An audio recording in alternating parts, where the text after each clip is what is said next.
So hello everyone, good morning to all of you. कैसे हैं?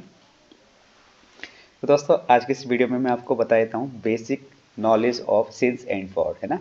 Basic knowledge जान लेते हैं, सिंस और फॉर का यूज कहाँ कहाँ करते हैं। मैंने काफ़ी समय से बोला भी था आपको, जब हमने प्रेजेंट परफेक्ट पढ़ा था, प्रेजेंट परफेक्ट कंटिन्यूस और पास्ट परफेक्ट कंटिन्यूस, ठीक है।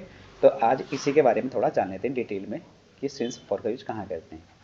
चलिए स्टार्ट करते हैं हम। अच्छा, तो सबसे पहले हेडिंग यहाँ आपको लिख लेना है, स्टार बना के, यूसेज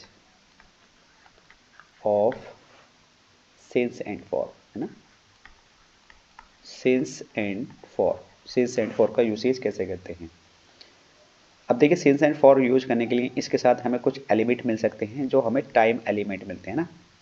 भाई हम सिंस फॉर का यूज कहाँ करते हैं, ये टाइम के अनुसार ही तो करते हैं, तो उसे हम टाइम एलिमेंट बोल सकते हैं। एलिमेंट वो किस किस तरीके के वर्ड हो सकते हैं।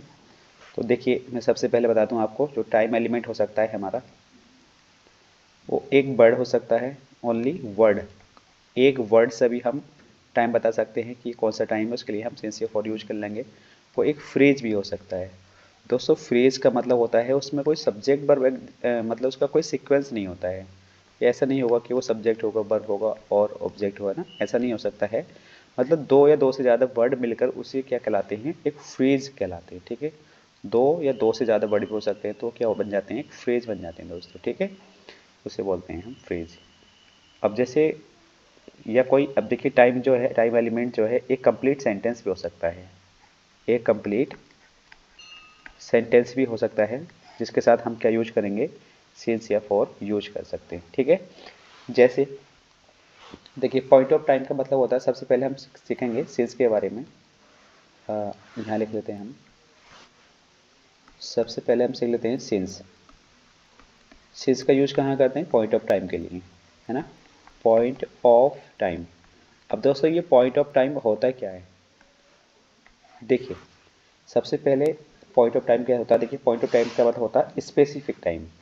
इसका मतलब क्या होता है, एक स्पेसिफिक टाइम, ऐसा टाइम जो बिल्कुल स्पेसिफिक है कि मुझे ये काम इस टाइम ही करना है, या मैं इस टाइम से इस काम को कर रहा हूँ, है ना। कि स्पेसिफिक टाइम क्या, स्पेलिंग लिख देता हूँ पहले, चलो। स्पेसिफिक टाइम, इसका मतलब हो गया है दोस्तों कि अगर हम कोई एक्शन कर रहे हैं, आज हमने माना कि अगर हम सुबह से काम करना स्टार्ट कर रहे हैं, तो इस काम का कहीं ना कहीं एंडिंग पॉइंट भी है, कहीं ना कहीं इसका एंड भी होएगा। स्पेसिफिक टाइम कहलाता है। यानी कि अगर हमने सुबह से काम किया है, तो हम माना शाम तक करें या दोपहर तक करें, जो भी होगा इसका एक अंत होगा, ठीक है। लेकिन बात करें हम किसी point of period of time की, एक फैक्टर की, तो इसका तो ना तो हमें स्टार्टिंग का ही पता होता है कि कहाँ से हमने काम स्टार्ट किया है और कहाँ इसका अंत होने वाला है, ठीक है। इसका ये भी नहीं पता होता है। तो ऐसे कंडीशन में हम यूज करते हैं फॉर का। तो सबसे पहले स्पेसिफिक टाइम के बारे में मैंने बताया है, तो स्पेसिफिक टाइम जो होता है हमारा, क्या क्या हो सकता है वो समझ लेते हैं। देखिए दोस्तों, चलो पहले मैं इसको यहाँ से मिटा के यहाँ लिख लेता हूँ, है ना। 1 नंबर हेडिंग डालेंगे। देखिए, जितने भी डे आते हैं, Sunday, Monday, Tuesday, Wednesday, Thursday, Friday, Saturday, तो इनके साथ सिंस का यूज करते हैं। जितनी भी डेट आती हैं, जैसे 7 अप्रैल, 8 अप्रैल, कोई भी हो, 10 जनवरी, 1 जनवरी, कुछ भी हो, जितनी भी डेट होंगी उसके साथ सिंस का यूज करते हैं, ठीक है भाई। कोई भी टाइम दे रखा हो, 2 बजे, 3 बजे, 4 बजे, 5 बजे, 6 बजे, कोई भी समय दे रखा हो, तो भी हम इसके साथ क्या यूज करेंगे, सिंस का यूज करेंगे। कोई भी ईयर दे रखा हो, 2010, 2015, 1920, 1950, 1951, कोई भी ईयर दे रखा हो, वहाँ क्या यूज करेंगे, सिंस का यूज करेंगे। कोई भी मंथ दे रखा हो, जनवरी, फरवरी, मार्च, अप्रैल, मई, जून, जुलाई, कोई भी मंथ दे रखा हो, ठीक है, तो उसके लिए हम क्या यूज करेंगे, सिंस यूज करेंगे। कोई भी सीजन दे रखा हो, सीजन का मतलब होता है जाड़े या गर्मी, ठीक है, इसी की बात होती है सीजन, यहाँ लिख लेंगे। कोई भी सीजन दे रखा हो, तो उसके साथ हम क्या यूज करेंगे, सिंस यूज करेंगे। जैसे मैं यहाँ समझा भी देता हूँ, डे की बात करें तो सिंस संडे। देखिए, चलो मैं एक चीज़ समझा देता हूँ आपको यहाँ पर। मैं आपसे बोलूँ दोस्तों, कि यहाँ पे मैंने लिख दिया है डैश, और यहाँ लिख दिया मैंने संडे। बताइए, इसके साथ सिंस यूज करेंगे या फॉर। फिर उसके बाद मैंने डैश लिख दिया है, फिर लिख दिया है मैंने यहाँ पर 8 अप्रैल, 8 अप्रैल। फिर उसके बाद मैंने यहाँ डैश दिया, आपसे बोला है बताना है आपको एट 5 AM, 5 AM। चलिए इसको मिटाते हैं हम, टाइम लिख दिया मैंने यहाँ पर एट 5 AM। ठीक है भाई। फिर उसके बाद मैंने यहाँ डेट डैश दिया। चलो आगे लिख लेते हैं हम। आगे की लाइन में बोला हूँ मैं, मैंने यहाँ डैश दिया और उसके बाद में पूछ रहा हूँ 1980, 1900 से लेके, है ना, उसके यहाँ पे क्या यूज करना है। फिर क्वेश्चन दे रहा हूँ मैं आपको जनवरी, चलो जनवरी मान लो नया साल है तो जनवरी। फिर उसके बाद डेट डैश दिया मैंने आपको। फिर मैंने आपसे बोला द विंटर। कंप्लीट सेंटेंस में भी यूज करेंगे हम इनका। तो मैं आपसे पूछ रहा हूँ दोस्तों यहाँ पर आप क्या यूज करेंगे। अगर इस तरीके के फ्रेज आपको मिल जाए और आपसे बोला जाए कि सिंस या फॉर में से कोई चॉइस कीजिए, तो आप यहाँ पे क्या यूज करेंगे बताइए। तो मैं दोस्तों बता दूँ, सब जगह यहाँ पे क्या यूज कर लेंगे हम, सिंस यूज करेंगे। क्या यूज करेंगे, सिंस यूज करेंगे यहाँ पर सब जगह। ठीक है, क्योंकि ये सब वही समय है जो मैंने ऊपर लिखाया है। अब आपको यहाँ पे मेरे ख्याल से कोई दिक्कत नहीं होने की है। क्लियर है भी दोस्तों। चलिए अब हम देखते हैं नेक्स्ट और कहाँ कहाँ यूज हम इसका कर सकते हैं। पॉइंट नंबर 2 डालिए। देखिए parts of a day, next heading डालना है आपको, लिखना है पार्ट्स, जो हमारे पार्ट्स होते हैं, ठीक है, ऑफ ए डे, किसी भी दिन के जो पार्ट होते हैं आप कहेंगे ये क्या होते हैं। जैसे दोस्तों मॉर्निंग होता है, इवनिंग होता है, नून होता है, ठीक है भाई, और बात करें तो नाइट होता है। ये हैं। तो दोस्तों सबके साथ क्या यूज करना है यहाँ पे भी हम since morning, since evening, since noon, since night, ठीक है भाई, यहाँ यूज कर सकते हैं। क्लियर है, इस बात का ध्यान रखना है। तो अब हम सीख लेते हैं पार्ट नंबर 3 में क्या है। देखिए पार्ट 3 नंबर की हेडिंग डालेंगे और कहाँ यूज करेंगे हम इसका, स्टेजेस ऑफ लाइफ में लिख लेंगे स्टेजेस ऑफ लाइफ, लाइफ की जो स्टेज होती है ना उसके बारे में। ठीक है भी, लाइफ जो होती है हमारी उसकी जो स्टेज होती है, जैसे हमारी बचपना यानी जवानी, बूढ़ापन उसे बोलते हैं। ठीक है भाई, तो जैसे चाइल्डहुड है हमारा, क्या हो गया, चाइल्डहुड बचपना हो गया। ठीक है भाई, एडल्टहुड है ADULT, एडल्टहुड, ये हमारा क्या हो गया, जवानी हो गई। और फिर हम इसे बोल देते हैं एडल्टहुड का मतलब जो बुढ़ापा होता है हमारा। ठीक है भाई, तो इसके लिए हम क्या यूज कर सकते हैं, एक देखिए एडल्ट उसका मतलब होता है बुढ़ापा, एक वर्ड और आता है एडोलेसेंस, एडोलेसेंस। ठीक है, इसके स्पेलिंग थोड़ा ध्यान नहीं आ रही है, एडोलेसेंस होता है। तो ये क्या होता है, ये वो अवस्था होती है जिसमें हम बिल्कुल यंग होते हैं, जवान होते हैं। ठीक है भाई, एक अच्छी स्टेज होती है हमारी। ये एडल्टहुड का मतलब होता है दोस्तों, एक जब हम बिल्कुल ओल्ड हो जाते हैं ना, बूढ़े हो जाते हैं, ये वाली स्टेज होती है अपनी लाइफ की। और चाइल्डहुड का मतलब होता है जब हम बिल्कुल बचपने में होते हैं, बिल्कुल जैसे कि बहुत छोटापन ना समझ होता है। तो ऐसी कंडीशन में इसके साथ भी हम यूज करेंगे सिंस, और इसके साथ भी यूज करेंगे सिंस, और एडोलेसेंस के साथ भी यूज करेंगे। एडोलेसेंस का मतलब EDOLESCENC होता है। ठीक है दोस्तों, यहाँ पे चलो मैं लिखा देता हूँ, इसको इरेज करके CENCE लिख सकते हैं, एडोलेसेंस। ठीक है, यानी कि जो हमारी यंगनेस होती है, जवानी होती है। एडल्टहुड जो हमारा बुढ़ापा होता है। सबके साथ सेंस यूज करेंगे। अब नेक्स्ट स्टेज और देख लीजिए, जैसे मैं आपको लिखाता हूँ नेक्स्ट स्टेज क्या है हमारी। 4 नंबर हेडिंग डालेंगे इवेंट या ओकेशन। कोई भी जैसे इवेंट होती हैं, कोई घटना होनी, ठीक है भाई, कोई भी ओकेशन हो, कोई अवसर होता है जैसे कि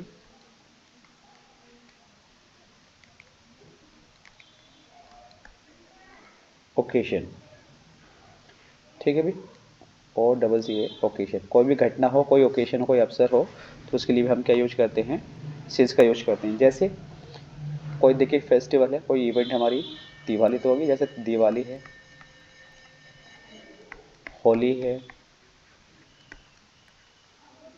ठीक है भाई, उसकी अब कोई इवेंट है, उसकी वेडिंग, मान लिया हर वेडिंग है, ये भी तो इवेंट हो गई हमारी, उसकी शादी से, है ना, एक उसकी शादी से एक डेफिनेट टाइम हो गया ना अब तक, यानी कि उसकी शादी से अब तक ये हमारे लिए कोई भी ऐसी बात थी, तो इसके लिए भी हम क्या यूज़ कर सकते हैं, सिंस यूज करेंगे। ठीक है, होली, दिवाली, ईद हो, कोई भी चीज़ हो, जितने भी फेस्टिवल आते हैं सबके लिए हम यूज कर लेते हैं सिंस का। क्लियर दोस्तों। स्टेज नंबर 5 देख लेते हैं। 5 क्या होता है, अब देखिए ये चीज़ें हैं सारी जिसके साथ हम क्या यूज करते हैं, सिंस यूज कर लेते हैं। ठीक है भाई, अब हम देख लेते हैं थोड़ा सा यूज फॉर का। तो सबसे पहले दोस्तों मैं एक चीज़ बता दूं आपको, ये जो मैंने चीज़ें लिखाई हैं आपको, इसको आपको नोट कर लेना है अपनी नोटबुक में, वीडियो को बैक करके देख लेना है पीछे को, क्योंकि मैं एक ही ये रिकॉर्डिंग जो होती है हमारी लैपटॉप से मेरे एक ही पेज पे होती है, तो इस पेज का जितना भी है इसको मैं इरेज करने वाला हूँ। ठीक है, और जो अगला पार्ट है इसमें ये समझाने वाला हूँ कि फॉर का यूज हम कहाँ करते हैं। अभी हमने सिर्फ सिंस के बारे में जानकारी करी है। ठीक है दोस्तों, तो सिंस का यूज हम सीखे हैं, तो मैं इसको इरेज कर देता हूँ ऑल सेलेक्ट करके। ठीक है भाई, अब हम सीख लेते हैं क्या दोस्तों, फॉर का यूज। तो सबसे पहले देखिए हम जान लेते हैं यहाँ पे कि फॉर का यूज हम कहाँ करते हैं। ये हमने बताया है पीरियड ऑफ टाइम के लिए, पीरियड ऑफ टाइम के लिए। अब ये ऐसा कौन कौन सा समय हो सकता है, ठीक है भाई, जिसे हमने सिंस का टाइम बोला था क्या, स्पेसिफिक टाइम बोला था, लेकिन हम इसे बोलते हैं इनडेफिनिट ड्यूरेशन। क्या बोलते हैं, इनडेफिनिट ड्यूरेशन। इसका अर्थ क्या हुआ दोस्तों, कि इस काम का ना तो स्टार्टिंग पॉइंट पता है हमें कहाँ से स्टार्ट हुआ है, और ना ही इसका हमें देखिए, ना तो इसका हमें स्टार्टिंग पॉइंट पता है और ना ही इसका एंड पॉइंट पता है कहाँ जाकर ये एंड होएगा।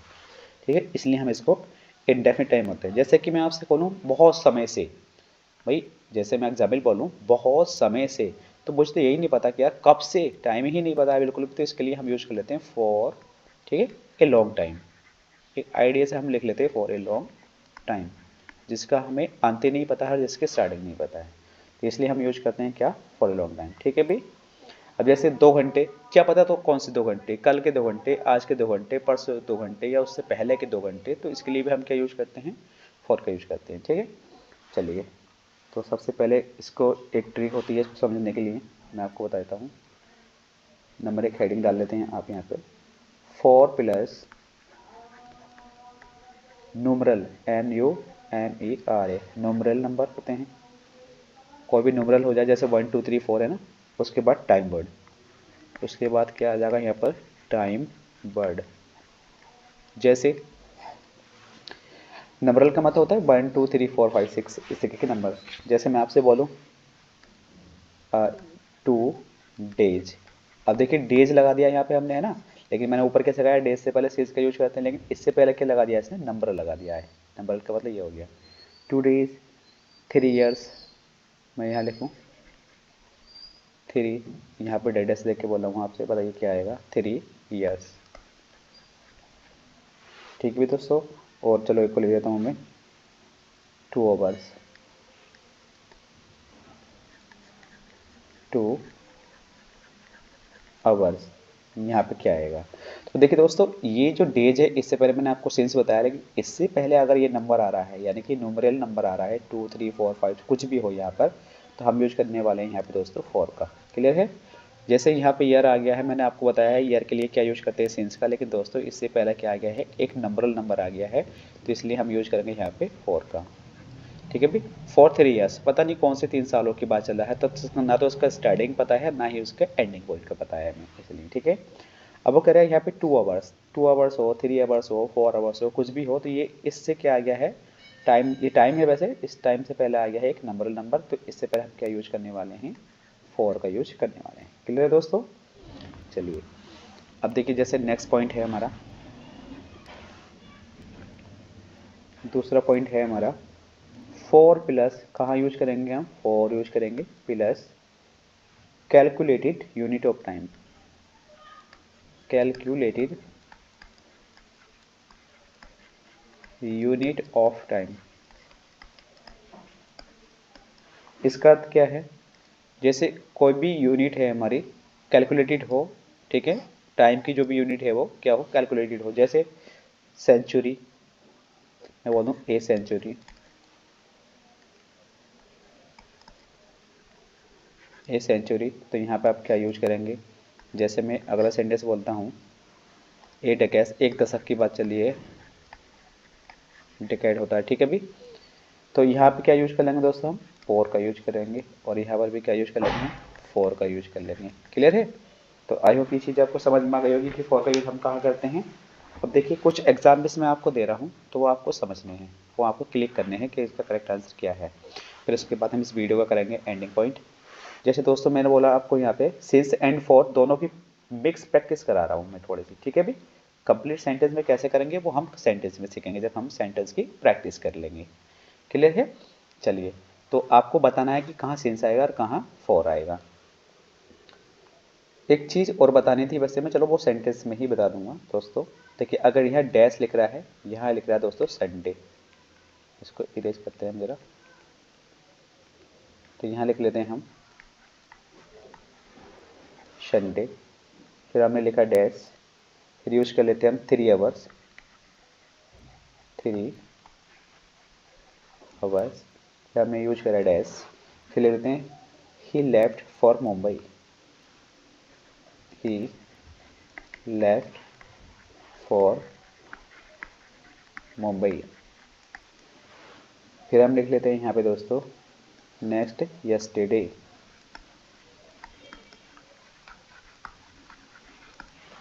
फिर हमने लिखाया है नेक्स्ट 1950, 1950। नेक्स्ट लिखा रहे हैं हम हिज बर्थ, हिज बर्थ। फिर आपको मैं यहाँ लिखा रहा हूँ टाइम इमेमोरियल, टाइम इम मेमोरियल। ठीक है भाई, और चलो हम थोड़ा सा और आगे लिख लेते हैं, यहाँ प्रैक्टिस कर लेते हैं कुछ।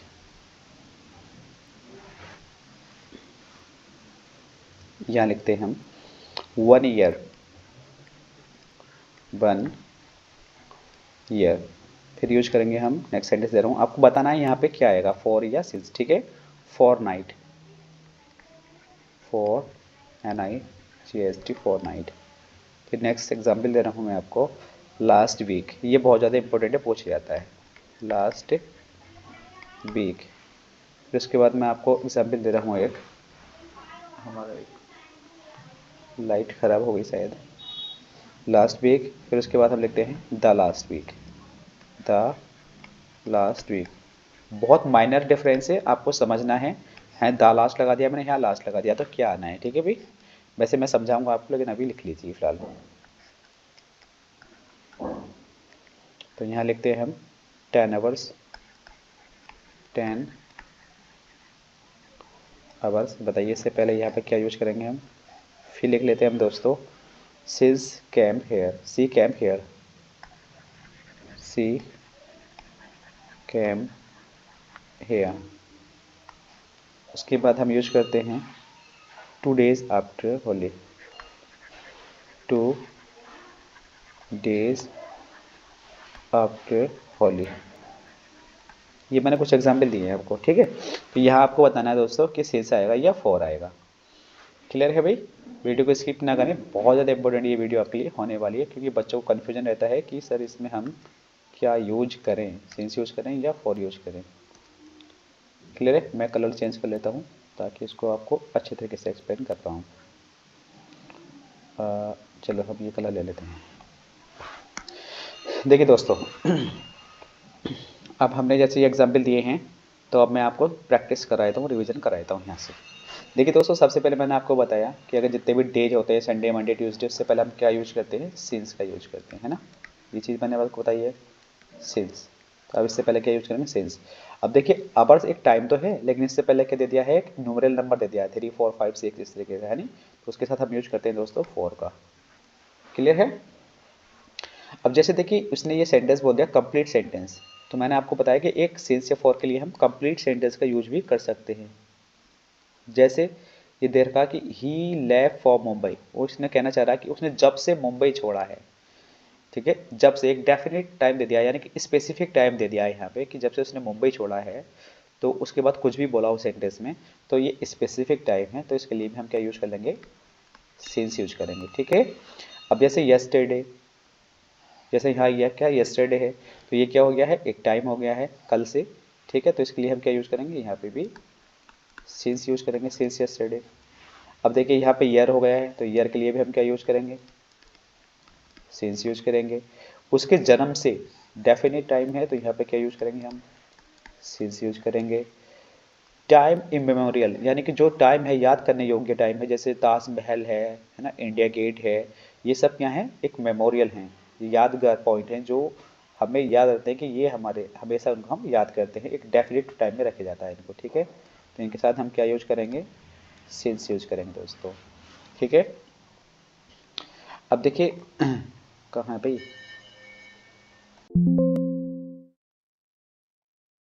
क्या ओपन हो रहा है ये, चलिए देखिए। अब जैसे बात कर ले हम इसकी कि अब ये तो हमने सिखा दिया है, ये तो मैंने सिखा दिया है, लेकिन यहाँ देखिए ईयर है, मैंने बोला ईयर से पहले क्या यूज करते हैं हम, सिंस का यूज करते हैं, लेकिन इससे पहले एक न्यूमेरिकल नंबर दे दिया है इसने 1, तो यहाँ क्या यूज कर लेंगे हम, 4 यूज कर लेंगे। फिर देखिए फोर्थ नाइट का मतलब होता है ए पीरियड ऑफ 14 डेज, यानी कि एक ऐसा पीरियड जो 14 दिन का हो, तो है ना, तो पता नहीं भी कौन सा 14 दिन की बात चल रही है, तो हम यूज करेंगे यहाँ पे 4 का। इसको आप ध्यान रख लेना, इस 4 नाइट का मतलब पूरा होता है a period of 14 days, 14 days. तो इससे पहले देखिए न्यूमेरल नंबर आ गया है, तो इसलिए हम यहाँ पे 4 यूज कर लेते हैं, इसका अर्थ पता होना चाहिए था हमें। अब देखिए दोस्तों, अगर लास्ट लिख रहा है, ओनली लास्ट, उसके साथ चाहे कुछ भी लगा के दे रहा हो वो, तो यहाँ यूज करेंगे हम सिंस का। क्या यूज करेंगे दोस्तों, सिंस का, क्योंकि लास्ट फिलहाल इतना समझ लीजिए, डिटेल में नहीं समझा पा रहा मैं अभी, क्योंकि डिटेल में समझाने के लिए थोड़ा टाइमलाइन बनानी पड़ेगी मुझे। और जब 4 यूज करेंगे, अगर इससे पहले हम आर्टिकल द यूज कर लें, आर्टिकल द यूज करेंगे, तो हम यूज करेंगे यहाँ पे 4 का, ठीक है, क्योंकि फिर वो कंपेटिटिव लेवल पे पहुंच जाएगा, अगर समझाऊंगा टाइमलाइन बना के तो आप कंफ्यूज हो जाएंगे कहीं ना कहीं। तो अभी तो आप ऐसे मान लीजिए कि आपको बस सिंस, अगर लास्ट लेको आ रहा है तो सिंस यूज करना है, द लास्ट लेको आ रहा है तो 4 यूज करना है, ठीक है। अब देखिए जैसे दोस्तों ये सेंटेंस है हमारा 10 आवर्स, है ना, ये 10 आवर्स लग रहा है, आवर्स एक टाइम है, लेकिन इससे पहले क्या दे दिया है, एक न्यूमेरिकल नंबर दे दिया है, तो हम यूज करेंगे कि यहाँ पे 4 का, क्लियर है। अब जैसे सिंस सी केम हेयर, जब से वो यहाँ आई है, तो ये एक स्पेसिफिक टाइम है, तो इसके लिए हम यूज करेंगे सिंस का, क्लियर है। अब देखिए डेज, टाइम तो दे दिया है इसने हमें, दिन दे दिया है, यानी डेज दे दिए हैं, लेकिन उससे पहले एक न्यूमेरिकल नंबर है, तो यहाँ पे क्या यूज कर लेंगे हम दोस्तों, 4 यूज कर लेंगे। तो इस तरीके से आपने यहाँ पे सीखा है दोस्तों सिंस और 4 का यूज, कि सिंस और 4 का यूज कहाँ करते हैं, किस कैटेगरी, किस कंडीशन में हम करते हैं। तो वीडियो पसंद आए तो चैनल को प्लीज़ सब्सक्राइब जरूर करना है, और ज़्यादा से ज़्यादा शेयर करना है, जो भी आपके साथी हों, जो तैयारी कर रहे हों एकेडमिक लेवल की, 9, 10, 11, 12 या 8 या 6 क्लास की भी, सबके लिए यूजफुल है टाइम एंड टेंस, क्योंकि सारी क्लास में पूछे आता है, ठीक है। तो यहाँ पे हम ट्रांसलेशन भी सीख रहे हैं, और कैसे कैसे सिंस 4 का यूज करते हैं वो चीज़ें भी सीख रहे हैं, और धीरे धीरे लेवल हम अपना बढ़ाते रहेंगे दोस्तों, है ना, अच्छी लेवल पर हम भी काम करते रहेंगे। ग्रामर का पोर्शन है तो अच्छी तरीके से ग्रामर सीखनी भी चाहिए। आपका टारगेट ये नहीं होना चाहिए कि हमें सिर्फ पास होना है, पास होने से मतलब नहीं दोस्तों, आपको बस अपना ये टाइम देखना है कि हम जो पढ़ाई कर रहे हैं, जिस क्लास की पढ़ाई कर रहे हैं, बेसिक हमें उसकी नॉलेज होनी चाहिए, टाइम पास पढ़ाई आपको नहीं करनी है, ठीक है। चलिए मिलते हैं नेक्स्ट वीडियो में, आज के लिए इतना ही, और चैनल को प्लीज़ सब्सक्राइब जरूर कर दिया करें यार, और लाइक जरूर कर दिया करें, ताकि मुझे मोटिवेशन मिलता रहे नेक्स्ट वीडियो बनाने के लिए। ओके, चलिए, thank you everyone, have a nice day.